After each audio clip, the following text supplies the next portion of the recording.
আসসালামু আলাইকুম বন্ধুগণ। অনেকে ধারণা করে থাকেন আমাদের দেশের এবং আ বাইরের দেশেরও অনেকে ধারণা করে থাকেন অনেক সাংবাদিকরা বা বিভিন্ন বুদ্ধিজীবীরা বা অনেক লোকই ধারণা করে থাকেন যে প্রধান উপদেষ্টা ডক্টর মোহাম্মদ ইউনূস মনে হয় নির্বাচনে অংশগ্রহণ করবেন।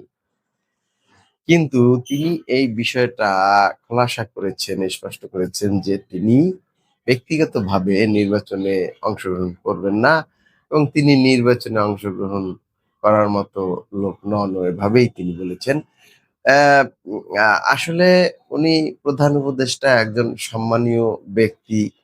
এখন উনি রাষ্ট্রের সম্পদ।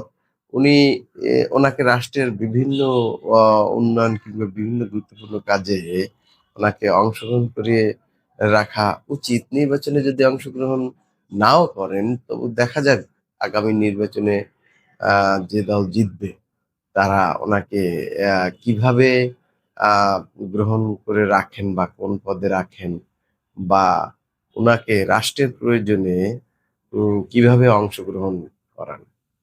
ভালো থাকবেন সবাই।